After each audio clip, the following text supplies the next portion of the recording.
Bueno, bienvenidos a una nueva edición de Control Comics, ya episodio 43.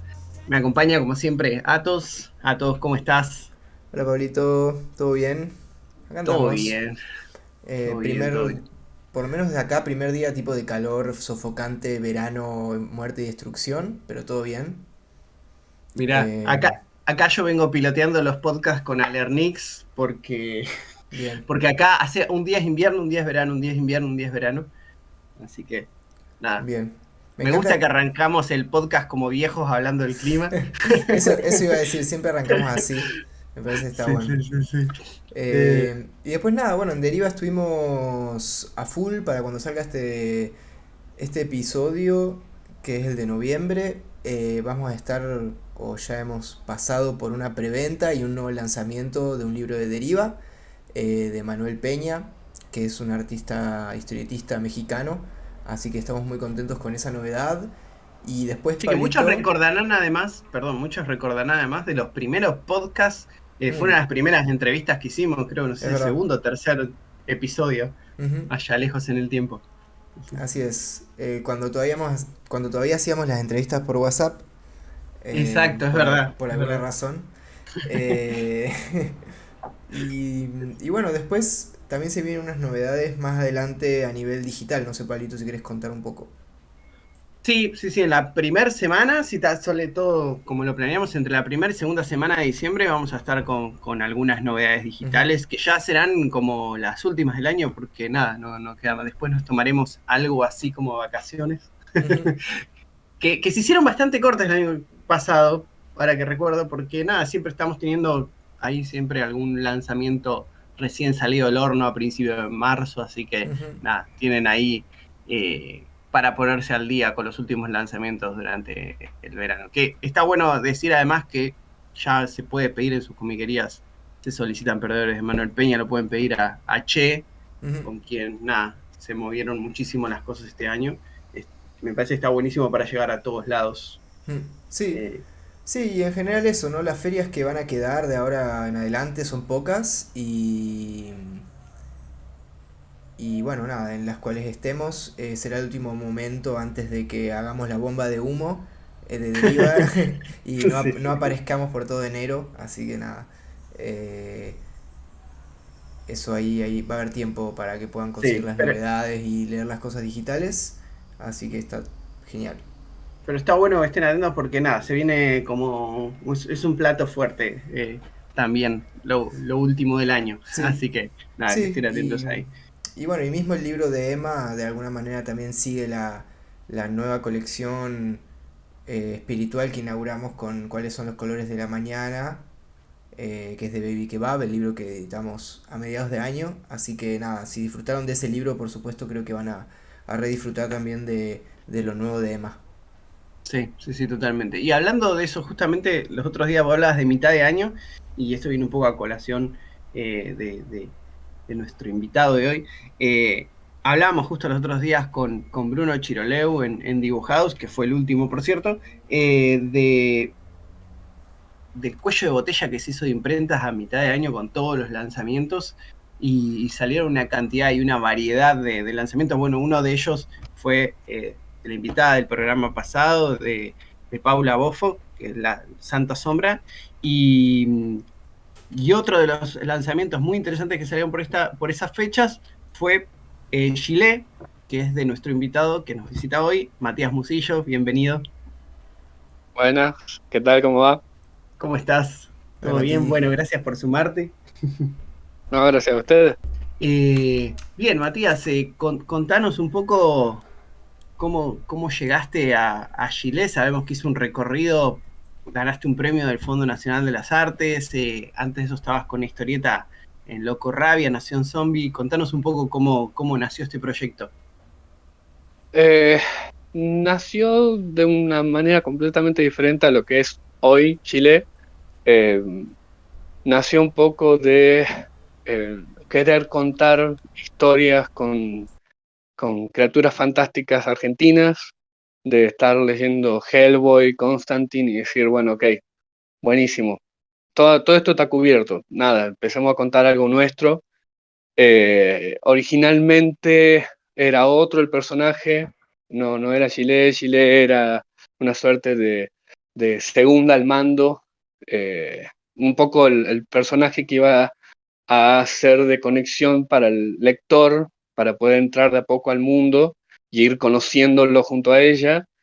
Lo que fue pasando fue que ese personaje principal era muy aburrido de escribir, por cómo lo había construido, por su historia. Básicamente no tenía nada para decir a través de él. Entonces quedó el proyecto guardado. Cuando salió el aviso de Fondo Nacional de las Artes de que iban a agregar en el concurso de letras la categoría novela gráfica, le ponen, a mí prefiero llamarlo historieta. eh, Creo que el concepto de novela gráfica se ha inventado más desde un lugar de venta que no de un lugar que usamos tanto los historietistas. Eh, yo trabajo en una librería y me es mucho más fácil también separar lo que es un cómic de una historieta, una novela gráfica para venderlo, pero Claro. básicamente los tres son lo mismo. Eh, no hay, no hay una real diferencia, pero cuando agregaron la categoría dije, bueno, ok, nada, tengo que presentar algo. Y, y lo único que tenía más o menos escrito era esta historieta, que más o menos terminada. Como Nación Zombie ya la había publicado digitalmente con Loco Rabia y además eran 160 páginas, lo cual me enteré tarde de que no es un buen número para las editoriales. Son una cantidad extrema de páginas para un historietista casi nada conocido, entonces dije, no, bueno, vamos a escribir otra cosa.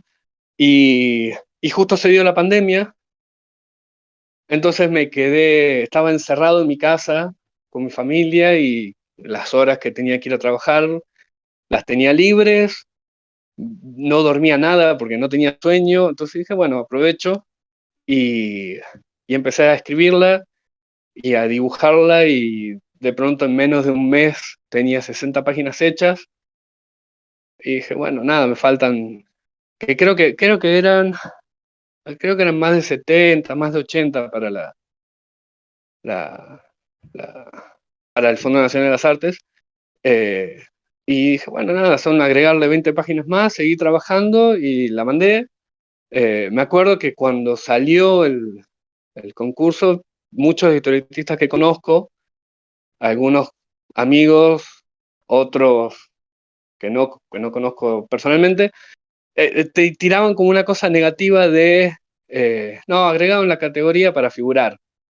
No va a ganar nunca una historieta en premio de letra, no hay que mandar nada. Bueno, buenísimo, no manden, mando yo, chao. Claro. Y además habían separado por región, lo cual suma un montón, porque claro, qué sé yo, en Rosario, en Córdoba, en Buenos Aires, hay un millón de muy buenos historietistas. En el norte del norte de Argentina no hay, pero hay pocos. Entonces, al achicar la región era un golazo también. Claro. Eh, Así que nada, la mandé, eh, y cuando me avisaron que había ganado fue como una alegría total. eh, que me acuerdo que empecé a mandarle, después de haber ganado, le empecé a mandar a las editoriales como diciendo, bueno, mirá, este proyecto que yo ya te mandé, que no me diste ni bola, bueno, ahora gané un premio. Y ahí es como que conseguí un poco más de interés, y se coparon la gente de Historieteca, que son muy buenos editando. Me ayudaron un montón, no solo con retocando el guión, retocando algunas páginas, sino además con el tema del color, porque muchas veces, qué sé yo, a los que a veces publicamos digitalmente nos olvidamos de que la edición impresa requiere de un montón de otros cambios, de un montón de otras cosas que cuando haces digital no le das ni bola. Eh, Qué sé yo, el tema del color, eh, el tema del control de ciertas viñetas para cuando salen impresas no aparezcan deformaciones o detalles que quedan feos, ciertas cosas que no puedes ponerle. yo tenía muchos diálogos con el globo del diálogo en fondo negro y letras blancas, y me decían los chicos de la editorial, me decían, no, mira, eso no lo podemos hacer, no va a salir bien en la impresión, listo, lo cambiamos. Y nada, laburamos un montón con eso, se pospuso un poco la edición final, de nuevo, porque la pandemia no ayudó con un montón de cosas. Fue a mí me sirvió para algunas, pero para otras no. Falta de papel y demás. Y lo que sí estuvo bueno es que la pudimos editar justo antes de la Crack Bamboo. Entonces la pudimos presentar ahí, lo cual también estuvo buenísimo. Y así, nada, así se creó, así nació Gile. Está bueno, veo que la apuesta, digamos, por la apuesta de cambio de la cantidad de páginas salió bien porque se editó enseguida. Sí. Lo que hablábamos con Marcelo, el editor de Historieteca, era, claro, cuando vos imprimís, de nuevo, cuando haces digital ni bola esto, pero cuando vos imprimís tenés que llegar a un cierto número de páginas, porque si no hay desperdicio en papel. Claro. Entonces, le terminamos agregando, creo que fueron 4 páginas más a la edición final, lo cual para mí buenísimo. Entonces pudimos agregar un poco más de historia, un poco más de desarrollo del personaje, buenísimo, y sí, estuvo bueno. Yo algo que pensaba mientras leía Chile y había leído un poco sobre tus trabajos anteriores en Kabul, en Grafito, en Spectrum, es cómo tu relato, y también Nación Zombie, tu estilo de relato está como muy anclado en la aventura, en una cierta, digamos, como que necesita un desarrollo, una cantidad de secuencias. ¿Cómo te llevas con los relatos más cortos? ¿Cómo los encaraste, digamos? La verdad es que hacer... digamos que el anterior tenía, como dijiste vos, como cerca de 160 páginas. Sí. La verdad es que hacer relatos cortos siempre, y creo que todos los historietistas, a todos nos pasa lo mismo, es difícil en el sentido de que a veces tenés mucho para contar, o peor, mucho para dibujar. Claro. Y entonces cuando de pronto te dicen, no, sí, no sé, vas a mandar un concurso o van a hacer alguna publicación en una antología, te dicen máximo 8 páginas. Ay, Dios, no. Dame 2 páginas más. Con 2 páginas más estoy bien. 10. Llegamos a 10. No, 8. Ok. Entonces sí, se te complica un montón. Yo he hecho un montón de antologías de cosas bien cortitas y siempre me he quedado con ganas de hacer más en esas mismas historias. De hecho, me pasó con una de las primeras antologías que hice acá en Tucumán. Había presentado una historia sobre la comunidad originaria quilmeña, que es una comunidad de acá de Tucumán que tiene una historia bastante trágica cuando los españoles llegan a la zona de los valles calchaquíes y se encuentran con esta pequeña comunidad de los quilmes viviendo ahí en los valles y los tratan de, destruir, colonizar. Y no eran una comunidad guerrera, pero estaban tan bien ubicados y conocían tan bien su zona que no los podían sacar. Las guerras calchaquíes duraron, si no me equivoco, fueron más de 60 años, fue una locura. Y finalmente, por cansarlos, porque claro, llegaban españoles armados constantemente, cuando los logran colonizar, como venganza de los españoles, a los que sobreviven, que la mayoría eran mujeres y niñas y personas adultas, los que ya no podían pelear, los llevan desde Quilmes, o sea, desde Tucumán, hasta Buenos Aires caminando. Y ahí es donde se funda Quilmes. Claro. Entonces yo quería contar esa historia, creo que eran 6 páginas para contarlo, y nada, me quedó un montón más para decir, y después, a los años, en un concurso que se hizo que se llama, creo que Héroes del NOA, una cosa así. Agarré la historia, no la historieta, agarré la historia, la volví a escribir, la agregué como 10 páginas más y nada, me puse a sacar de encima un montón más de lo que tenía para decir. Entonces me parece que siempre pasa eso. Está bueno como disparador contar una historia corta, pero si te queda algo más para decir, seguir y buscar otro lugar y seguir presentándolo y seguir agrandándolo, porque nada, siempre tenemos algo más para decir. Sí, siempre suele ser como el formato que es más fácil de dibujar por la cantidad de páginas y más difícil de escribir por la, por la Sí, condensación, ¿no? no, sí, y además si disfrutaste las historietas donde tenían doble página, la splash page, y querías algo de eso, te lo perdés. Porque Olvídate. de último te quedan 3 páginas para contar de todo y terminás poniendo 40 globos de diálogo y se hace una Biblia más que una historieta.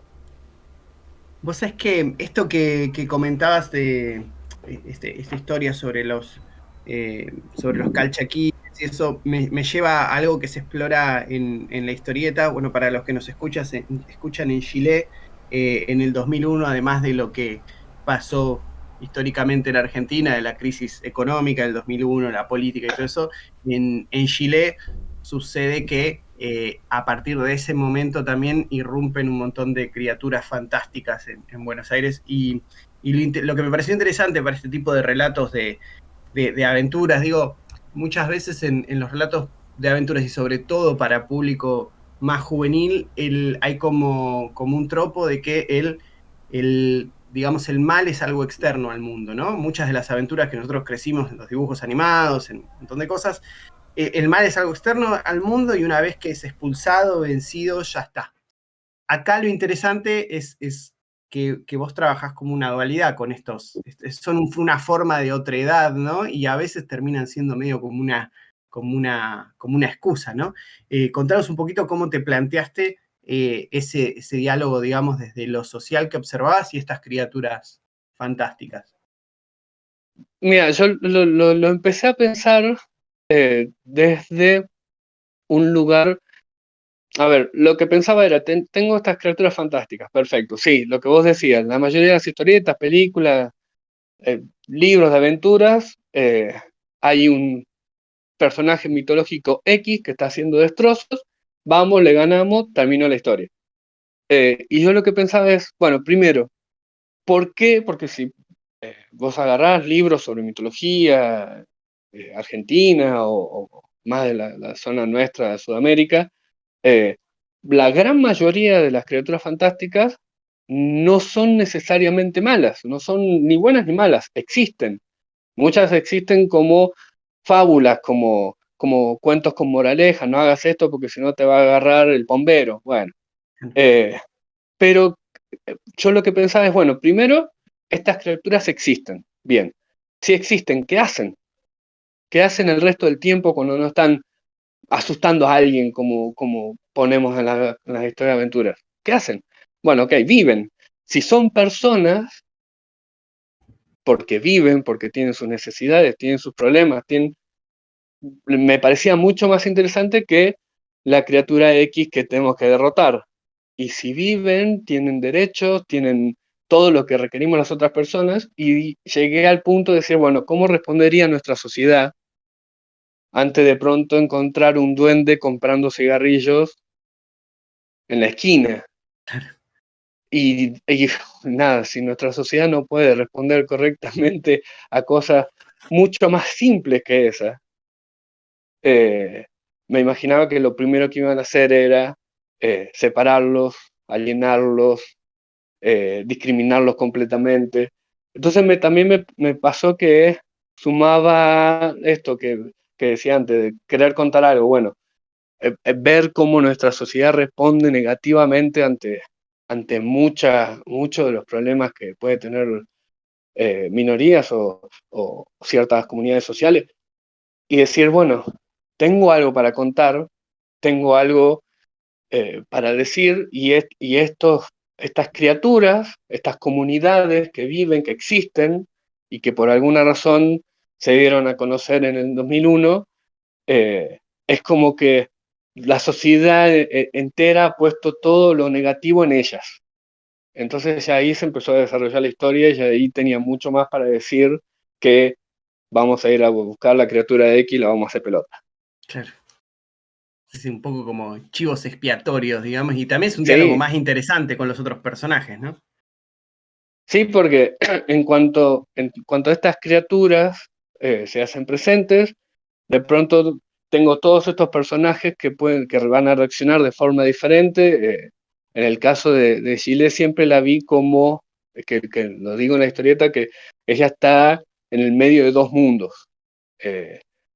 Y de los dos mundos la tironean. Es como que sos una persona, tenés que comportarte como persona, entre comillas, normal, y tenés que odiar al otro. Y del otro lado le dicen, escúchame, sos una machi, que es el término que se usa para las brujas mapuches, ayudanos, está con nosotros. Entonces me pareció como interesante siempre contarlo desde ahí, desde el tironeo de ambos lados. eh, y eso, ¿qué haría la sociedad si de pronto se encontrara en esa situación? Y bueno, lamentablemente es negativa la respuesta, pero me gustaría que no lo fuera, pero por ahora es así. Uno es solamente un canal de lo que ve. Sí,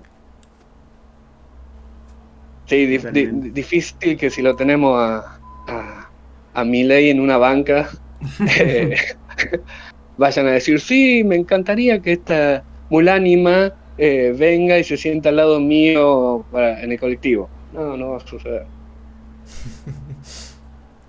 ¿Cómo fue la elección dijiste que no fue siempre el personaje principal, o sea, no siempre fue pensado como el personaje principal de Chile? ¿Cómo fue su elección? Porque también tiene una cuestión, me parece que esto que hablabas de, de como un malestar que se respira en la historia por momentos y como que esta cosa, esa incomodidad de ella, como que se nota mucho en esta decisión, no sé si fue consciente o se dio, de este mal humor, frustración del personaje que nace de que evidentemente dentro del universo de personajes que hay en la historia digamos, es de los buenos, pero justamente de alguna manera reacciona a todo esto con una tremenda frustración.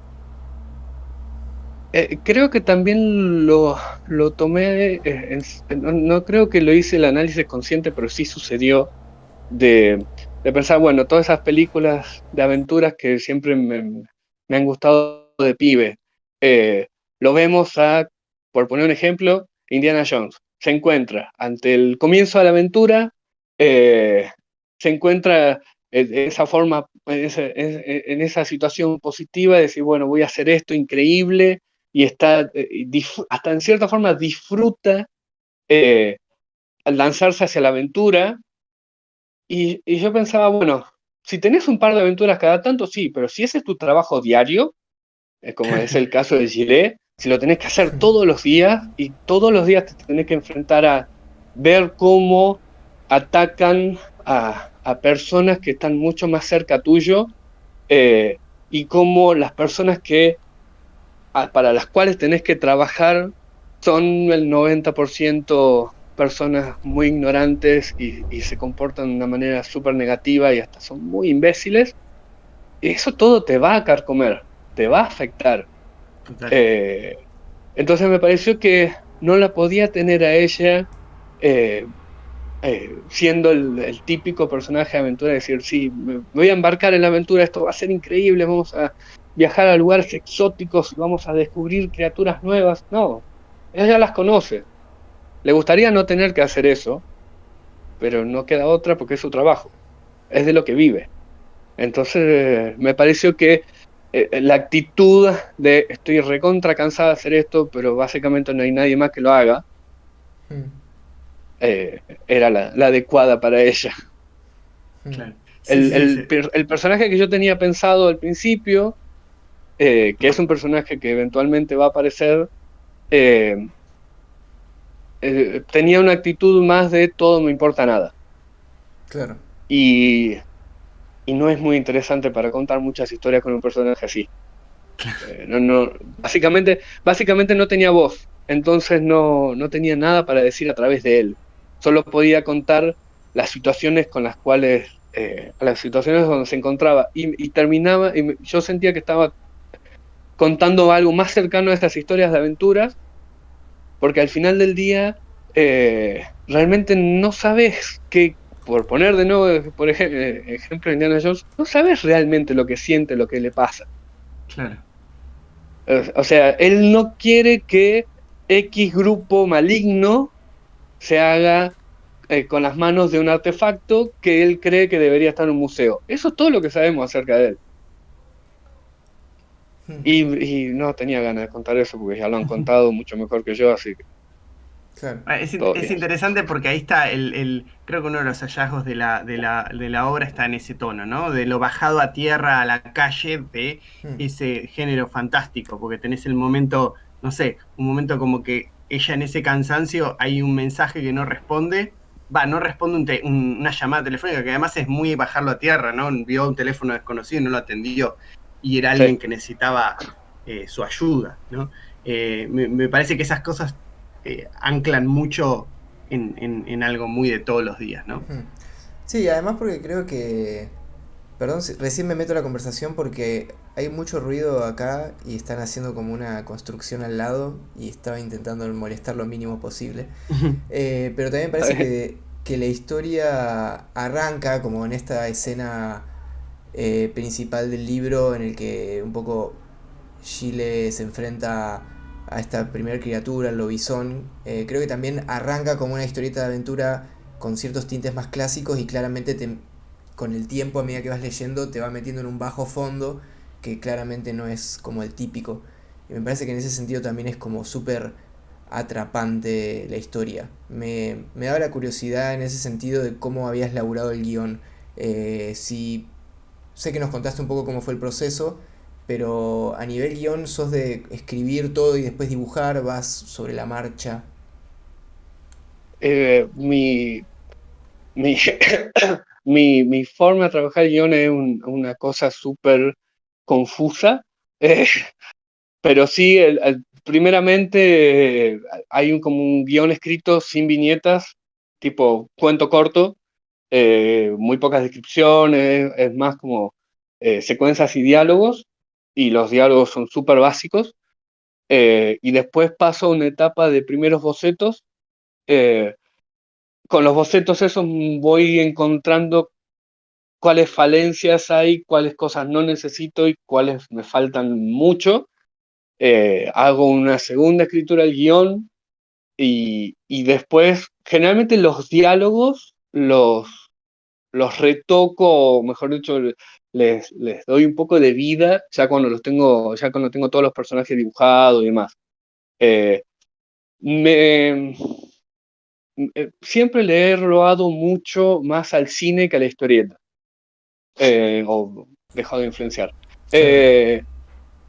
Eh, Estuve justo durante la escritura de Gilet, porque sabía que lo iba a mandar al Fondo Nacional, dije, bueno, vamos a tratar de mejorar mi juego. Me había puesto con muchos canales de análisis de cine eh, y de escritura de guión de cine y creación de personajes. Estuve mucho viendo eso, saqué un montón de cosas muy interesantes. Una de las que más me ayudó por lo menos a escribir Gillette, porque como con Gillette quería que no hubiera tantos personajes sino personas, necesitaba que tuvieran, que existieran y y no caer dentro de estereotipos, este es el policía, esta es la cazadora, sino darle un poco más de vida. Eh, una de las cosas que más me había interesado cuando escribí los personajes y sus diálogos y demás es un artículo que se llama, es algo así como las 7 preguntas, que es, vos tenés que tomar, no importa cuál personaje sea, si es tu personaje principal o incluso si es el kiosquero al cual le va a comprar un paquete de galletitas al personaje principal, eh, tenés que hacerle 7 preguntas que son eh, básicamente desarrollar cuáles son sus necesidades, sus deseos, ¿Qué pasaría si cumpliera sus necesidades? ¿Qué pasa si no los hace? Son varias preguntas así. Entonces con eso pude escribir más acerca de los personajes y convertirlos más en personas, porque las secuencias ya las tenía escritas. Lo que yo sentía que le faltaba mucho más era eso. Y por eso también empezaron a aparecer otros personajes y a convivir y ver qué pasa cuando personajes de diferentes lugares o trabajos además se empiezan a cruzar y cómo reaccionan uno con otro. Eh, por ahí fue más el trabajo más arduo de escribir Gilet. Eh, con otras cosas no me ha pasado tanto. Con Nación Zombie, como nació primero como una historieta de zombies y después se convirtió en lo que se convirtió, no había tanto desarrollo de personajes, que lo hay, pero no es tanto. Y con otras cosas que escribí posteriores, no, que fueron más, una que terminé hace poco que es más biográfica, entonces es mucho más fácil de escribir en cuanto a diálogos, en cuanto a textos. Pero con Gilet sí fue un trabajo bastante más de desarrollar personajes y diálogos, y todo eso se escribió posterior a los dibujos. Eso se nota muchísimo en algunos personajes. Bueno, esto que decía, hay como, se ve ese cuidado en mostrar a los otros, digamos, a la otra edad, digamos, en el personaje este, bueno, en la primer víctima, digamos, ni siquiera podríamos decir víctima, al primer personaje fantástico que mata / libera Gilet, que enseguida vemos que es un desgraciado que llegó a esa situación, digamos, pero no es una persona mala, terminó en esa mala situación, digamos, y también en la amante no humana de la siguiente víctima, digamos, Claro. del muerto alrededor del que gira la historia, ¿no? Y le investiga el caso, digamos, policial. Sí, yo creo que creo que son las cosas que lo corren, digamos, de un relato de aventuras clásico. Eso está buenísimo. Claro, yo además que estaba pensando lo que me decían con el personaje del lobizón, que yo lo desarrollé a esa escena justamente como eso, como, ok, viniste a leer una historia de aventuras y hasta este momento lo fue, pero lo que no te cuentan la historia de aventuras es qué pasa después. Sí, buenísimo, lo cazó el lobizón. ¿Y después? Porque el lobizón no es una criatura fantástica en sí, sino es alguien con una maldición. Claro. Y lo más probable es que esa persona no haya hecho nada para ligarse a esa maldición, y lo más probable es que una vez que esa maldición se va, la persona sigue estando, y también quería saber, bueno, porque de última, si Gilet destruyera o atacara una criatura fantástica enteramente maligna es una cosa, pero ella sabe de que es una persona con la maldición. Ella sabe que no existe otra forma de sacar la maldición, porque me acuerdo haber leído en varios libros que proponen algunas formas de erradicar la maldición del lobizón, pero son todas, ninguna funciona básicamente. Entonces quería llevar eso a la historia y decía, bueno, ¿cómo va? Es tan importante, de hecho, es más importante cómo lidia ella con el fin de la maldición, con el haber matado a una persona, que con el hecho de haberla casado. Me parecía eso como lo más importante, y de hecho creo que tiene la misma cantidad de páginas la persecución que el desarrollo de lo que pasa después, el aftermath. Claro. Y que es algo que yo sentía que en muchas historias de aventura falta.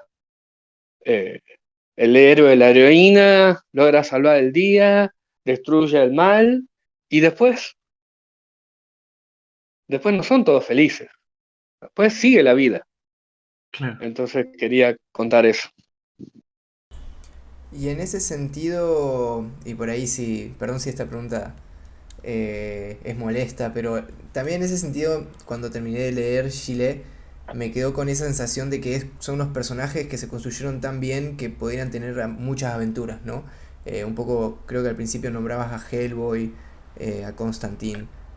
¿Cómo ves esa posibilidad? Más allá de una cuestión de que se haga o no se haga en papel, pero tipo a nivel vos artístico de tu producción, ¿te imaginas como que armaste un mundo en donde vas a seguir explorando o más bien ya con lo que contaste es suficiente? Eh, de hecho, con Chile ya después de la publicación hice creo que dos historietas más y que son muy cortitas y ahora estoy escribiendo el siguiente número eh, porque tengo o sea, además de tener un montón de cosas para contar y no querer caer en volver a contar lo mismo, eh, también hay un montón, porque en esta primera historieta conscientemente elegí algunos personajes fantásticos que son bastante conocidos. Claro. Eh, Desde el lobizón, el pombero, la mulánima, son dentro de la... Hay un montón de criaturas fantásticas, de seres sobrenaturales, de cosas raras en la mitología sudamericana que, que tengo muchas ganas de explorar. eh, y sí, no sé si se va a seguir imprimiendo, de última veremos la forma en la que salga, pero sí, sí, voy a seguir contando cosas con ella. En el medio iré haciendo otras cosas porque tampoco no quiero aburrirme Claro. de escribir o dibujar siempre lo mismo, pero sí tengo Ujú, del personaje este, del que al final no fue el protagonista, también tengo escrita toda su historia. ujú. Es toda la historieta con él que tengo escrita es una historieta que va narrando diferentes sucesos históricos argentinos, o no tanto sucesos, sino momentos históricos argentinos, donde él está en el medio, no como un actor principal, sino pasando por el costado. Claro. Eh, y medio por qué se desarrolla esta actitud de no me importa nada. Ujú. Eh, y con Chile sí, tengo escrito digamos, el 80% del guión en este formato así básico, con diálogos básicos y demás, y va a ser una historia mucho más personal, Ujú. eh, y va a ser un poco más extraña, y, y sí, tengo muchas ganas de hacerlo. Ahora la verdad es que eh, estuve haciendo otras cosas, mandé una historieta a otro concurso, mandé para ciertas cosas. El sábado, sí, el sábado este que viene voy a estar en la Feria del Libro de Santiago del Estero, dando una charla sobre narrativa gráfica. Entonces estuve con esas cosas, espero a fin de año ya sentarme Ujú. y escribir el próximo número de Chile. De una, las ganas están por lo menos. Preguntaba más por Sí, las sí. ganas, porque mismo con Supermercado, con Paula hablábamos en el episodio anterior de que también lo que cuesta hacer un libro y después, bueno, hay que ir eso, ¿no? A ferias del libro, a promocionarlo acá, allá y moverlo. Así que nada, los tiempos son lentos. Pero me daba más la curiosidad de tus ganas, porque la verdad es que lo leí y me quedé con eso, como con esa con la energía o la posibilidad de que esto podía seguir y me parecía interesante. La verdad que sí, o sea, las ganas súper están. Yo creo que eh, sí, he leído Santa Sombra, es increíble. Eh, la conocí a Supermercado en la Crackback Boom. Y claro, yo creo que el problema, en cierta forma, el problema que yo tengo, que me suma para poder sentarme a escribir, pero no para, por ejemplo, promocionar la historieta, es que yo vivo en Tucumán. Eh, Como Claro, les contaba, no hay muchas posibilidades acá de mostrar tu laburo y demás. Entonces me es muy difícil, por ejemplo, me hubiera encantado estar en dibujados, eh, que encima dibujados existe desde más o menos la misma época que yo me mudé acá, entonces nunca llegué a estar en ninguno. Mirá, Eh, entonces me pasa eso, cuando se hacen ferias en otras provincias o en Buenos Aires y demás, y tendría la oportunidad para estar ahí y promocionar Chile, no lo puedo hacer. Entonces mis tiempos usados en eso, en la promoción del libro y demás, son muy pocos, entonces tengo más tiempo para sentarme a hacer algo. claro. Eh, por ese lado la zafo, igual sí me gustaría, está buenísimo porque conoces otros dibujantes, conoces otros editores, conoces la gente que te dice directamente qué le pareció la historieta, está buenísimo, Hmm. pero bueno, desde acá por lo menos no se puede. Uno, no, uno empieza el año así como lo que decían ustedes, y que bueno, que haya más eventos, y una mover esto allá, esto acá, y para esta altura del año es como, ya está, quiero parar. O sea, Sí, digo, claro. dicho esto desde Buenos Aires. Ah, claro, sí. A ver, yo este año he estado en la Crack, eh, y en cierta forma para mí llenó el año, Claro. porque es Claro. un montón. Está buenísimo, pero es un montón. Entonces sí, para mí imaginar a los editores o los historietistas que tienen que estar mínimo una vez por mes yendo a alguna feria o demás para vender, para promocionar, sí, es una locura, es un montón. Pero hay que hacerlo porque si no, no hay, si no, nada, la historieta nacional queda en el olvido. Hmm. Es así porque hasta hace no tantos largos años, antes del nacimiento de editoriales independientes que hoy son mucho más grandes, pero en comparación con no sé, Planeta, Sudamericana, Ibrea, siguen siendo independientes. Si no la luchás todos los días, te comen. Es Ah, Así así, es. evidentemente es la constancia de todos estos eventos lo que le da, claro, le da una visibilidad constante y que la gente ya sepa que existe y lo vaya a buscar. Eso Hmm. está buenísimo. claro, Sí. sí. Y, y hablando un poquito conectado con eso en realidad, cómo fue que vos cuando empezaste a publicar ya estabas allá? ¿Cómo fue que te acercaste a la publicación de historieta? Bueno, ahora con estos últimos proyectos nos dijiste un poco a través de los concursos y eso, ¿cómo fueron, digamos, la clásica pregunta, primeros pasos?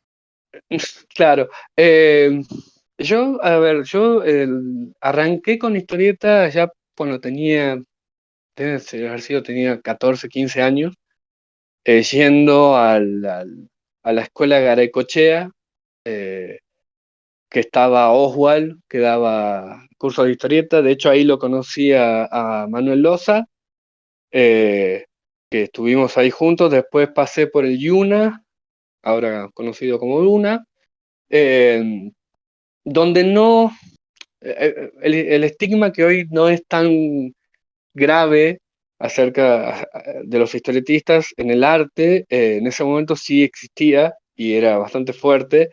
Entonces la mayoría no decíamos que hacíamos historieta, Claro. porque si no medio te encajaban en, bueno, no te voy a enseñar mucho porque no lo vas a usar. Eh, entonces, hasta finales de la carrera, más o menos, no estaba haciendo mucho. Justamente hablando con Manu, empezamos a hablar de nuestros gustos por las películas de zombies y principalmente habíamos creado el proyecto Nación Zombie para dibujar nosotros dos y otro dibujante más, que después lo cambiamos, pero la idea era hacer una historieta en 3 capítulos, cada uno, escribirle el guión entre los tres y cada uno dibujar su capítulo. Y lo primero que pensamos fue, bueno, a nosotros no nos edita nadie, así que no vamos a conseguir un lugar en una editorial. En ese momento todavía no existía ni Loco Rabia, ni Historieteca, ni... entonces dijimos, bueno, hagamos nuestra editorial. Y creamos primero una editorial de fanzines que se llama Panza, eh, que ahí la conocimos a Daniela Ruggeri, a, a Federico Ferro y al Santa. Hicimos un montón de cosas. eh, Y yo ahí al año más o menos, sacamos un par de números, yo me vine a Tucumán. Ahí ya fue muy difícil porque una cosa es tener una editorial y otra cosa es tener una editorial de fanzine. Tener el fanzine, vos tenés que estar presente doblando cada fanzine y abrochándolo. Claro. Si no, es como que si lo único que vas a traer son historietas, no alcanza, no es mucho. Entonces yo me fui, yo me fui de la editorial, ellos siguieron un cacho más. eh, y ya estando acá, de nuevo viendo que no había mucha movida, empecé a participar en antologías cortas como para mantenerme activo.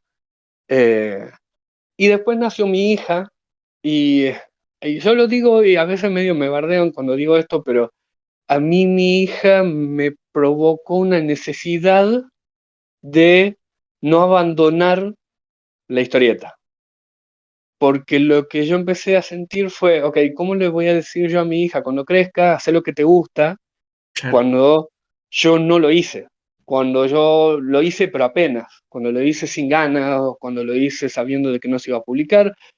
Entonces dije, no, no, le tengo que poner pilas, porque si el día de mañana yo quiero enseñarle algo a mi hija, me gustaría enseñarle que si a ella lo que le gusta hacer es algo que capaz que es difícil de hacer, o que le pueda poner esfuerzo, que le pueda poner ganas y que lo pueda disfrutar. Entonces dije, bueno, ¿qué? Voy a dejar de hacer antología, voy a hacer una historieta larga, y como la que ya tenía mayormente escrita era Nación Zombie, dije, bueno, ok. Sí fue un problema porque pasé de 90 páginas de Nación Zombie a 160. Eso fue medio una locura, fue mucho. eh, pero básicamente la reescribí porque nada, cuando la había escrito con Manu en su momento, habían pasado 6 años de ese momento, 5 o 6 años, y tenía mucho más para decir que en ese momento. La verdad era esa. Entonces terminé agregando un montón de cosas, cambiando un montonazo, redibujando un montón, y la terminé haciendo solo. Y, y me acuerdo que se la presenté fui a la Crack Bam Boom, que fue anterior a la pandemia,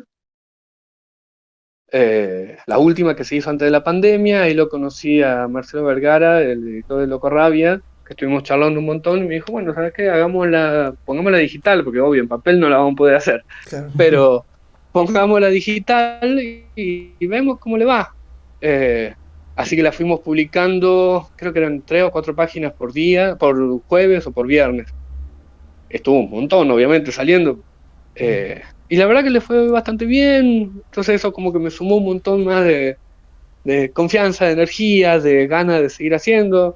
Porque al final del día vos haces tus historietas para que alguien las lea. Eh, no las voy a dibujar para después yo sentarme solo con una linternita en la oscuridad y decir qué capo que soy. Eh, Querés que alguien las lea, que alguien las disfrute, entonces necesitas en cierta forma no el halago, sino el interés del público. Que claro. digan, ah, bueno, sí, me gusta cómo dibujás, me gusta cómo contás la historia, me gusta lo que estás contando, buenísimo, vamos por ese lado. Y así que Nación Zombie fue un golazo para eso, y ya después vino el Fondo Nacional de las Artes, y ya no me quedó otra que seguir. Entraste como en un ritmo, digamos. Sí, ya está, sí.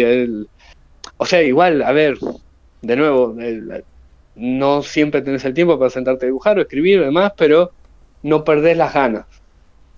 Entonces encontrás los lugares, encontrás los momentos y seguís produciendo. Y si no tenés un guión, hablás con alguien, si, che, vos tenés alguna historia para contar, sí, dámela, eh, etcétera.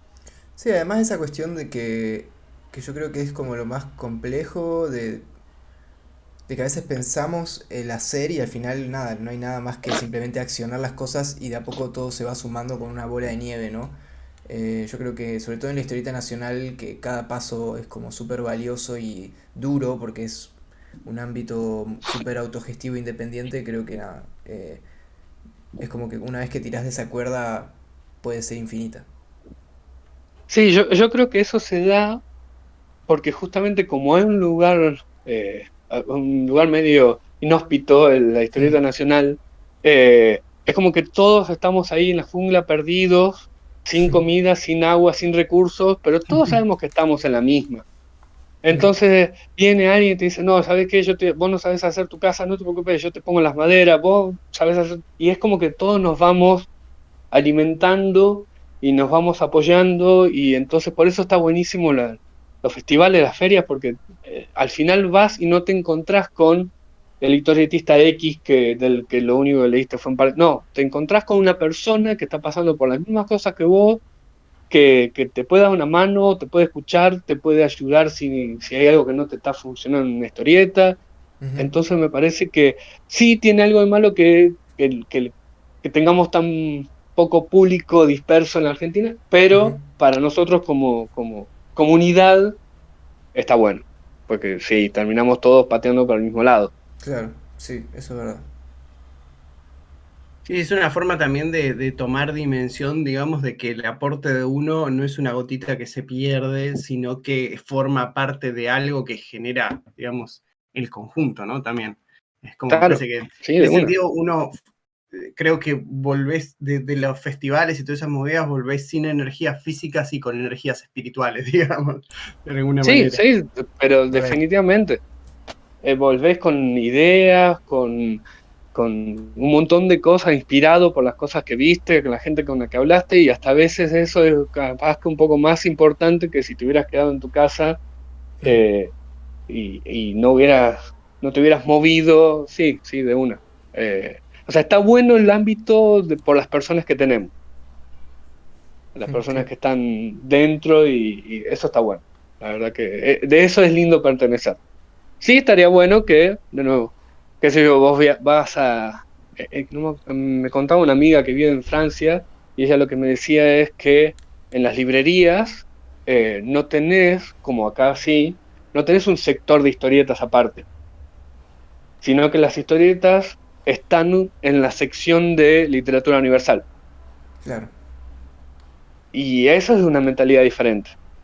Y acá todavía sigue siendo, haces dibujitos, está todo bien, ¿qué va a ser? Es lo que hay, pero, Yo creo lo pero bueno es que lo que señalaste también de la universidad, cómo ha cambiado, porque digo, yo conozco ahora, hoy en día, y yo me acuerdo de eso que se decía hace 10 años en las facultades de Bellas Artes. De hecho, muchos, incluso el título de las carreras cambiaron a artes visuales o títulos así como más abarcativos, y ese estigma, por suerte, me parece que se ha extinguido. Muchos, tengo alumnos míos que en paralelo hacen la facultad con el taller de historietas y muchas de sus tesis o trabajos prácticos son historietas y no tienen ningún problema con eso, no es como de segunda línea. Eso está buenísimo. Y creo que en parte también es por eso, por la presencia, ¿no? De más o menos constante de la historieta. sí, y además de el lugar que se le está dando de a muy poco, pero se le está dando a dibujantes de historieta y no estigmatizarlo y decirle, ah, sí, haces esto que ve, para mucha gente todavía es algo menor o algo hasta infantil. Y de pronto te encontrás con ciertas cosas que decís, no, esto definitivamente no es infantil, esto definitivamente está hecho por un artista y tiene que tener lugar. O sea, yo sé que faltan muchísimos años para que en el Museo Nacional de Bellas Artes aparezca una página de Breccia, pero quizá estamos más cerca. Y eso suma un montón porque eso también significa que la gente se está copando de a poco. eh, Porque si vos ves los catálogos de Locorrabia, de Historietecas, de Mata en el Mensajero, son hermosos catálogos y tienen muchísimos laburos que tranquilamente podrían ser leídos por personas que, no sé, leen solo, no sé, editorial Anagrama. Fíjate esta historieta, te va a gustar, léela, sí, tiene dibujos, pero no te preocupes, no te va a pasar nada, no te va a morder. Y creo que de a poco vamos a llegar a eso, de tener un lugar más grande. Mientras eh, no, nos ayudamos entre todos, entre todos. Total. Y por ahí un poco para venir acercando, ya nos vamos acercando al final, te queríamos preguntar qué es lo próximo que tenés en mente, aunque como hablábamos los otros días, justo surgió con Supermercado esto de que, bueno, ahora también hay que darle el espacio a esta obra, que haga todo su ciclo, ¿no? Que la gente conozca Gillet, que lo lea, que se difunda, pero sabemos que somos culo inquieto, que, ¿en qué estás ahora en estos momentos y qué tenés pensado a futuro? Yo o sea, estoy escribiendo Chile 2 no para que salga pronto, porque además de, obviamente sí, también pensaba en eso. Digo, bueno, salió el primer número, esto no es DC Comics, donde tiene que salir un número por semana o cada 2 semanas. Entonces está bueno que se la conozca, que salga, que tenga su aire para existir, pero también ya conozco ahora los tiempos editoriales. Eh, por ejemplo, hablábamos con, con Marcelo, con el editor de Locorrabia, de decir, bueno, che, estaría bueno que eventualmente editemos Nación Zombie, pero eso quizás sea para fines del año que viene. Entonces, si yo hoy terminara de escribir una Chile 2, incluso para dentro de 2 años no saldría por los tiempos editoriales solamente. Claro. Entonces, ya estoy trabajando en eso. Hace poco terminé, como te decía, una historieta que mandé a otro concurso, que la tuve que mandar con seudónimo, así que no puedo decir nada acerca de ella. Pero mayormente estoy con eso. Siempre hay historias que tengo medio escritas, que todavía no me llaman para ser terminadas. Estoy más interesado por contar el Chile 2. Así que por ahora es eso. Chile 2 y si sale algo chico en el medio, seguro. Pero así como proyecto grande ese. Y ver qué pasa, porque nada, ver cómo le va también a Chile, porque sí, que la ley le interesa y quiere saber más, pero tenemos que conseguir cierta cantidad de público para que haya interés para una 2, obvio. Claro. Si no, la editorial dice, no, mirá, no. Y con eso en mente, obviamente, en la descripción, para quienes están escuchando el episodio, meto el chivo, están los links para que lo sigan a Mati en las redes, a la editorial, consigan el libro. Y nada, ya saben, van a tener tiempo para leerlo hasta que salga lo próximo de Mati. Y la verdad que desde Deriva del podcast, todo lo recomendamos. Muchísimas gracias. Y yo para ver si podemos vender más Chile, lo que le decía cuando estábamos ahí en la crack, le decía a la gente que se acercaba, si querés leer una historieta con criaturas fantásticas sudamericanas, Chile. Si querés leer un policial medio noir, puedes leer Chile también. Si querés un drama con un poco de romance, también puedes leer Chile. Y si querés leer lo que me parece que hemos inventado el término terror histórico, podés leer Chile, especialmente hacia el final. Buenísimo. Creo que nada, no hay mejor cierre que Mejor ese. manera, exacto. Así que Mejor nada. manera de resumirlo. Sí, excelente. Así que bueno, Mati, de vuelta, muchas gracias, perdón, por sumarte al episodio número 43. Y bueno, que espero que vaya muy bien con Chile, que se venga en la segunda parte cuando se pueda. Bueno, Sí. muchísimas gracias por tenerme, hermosa la charla.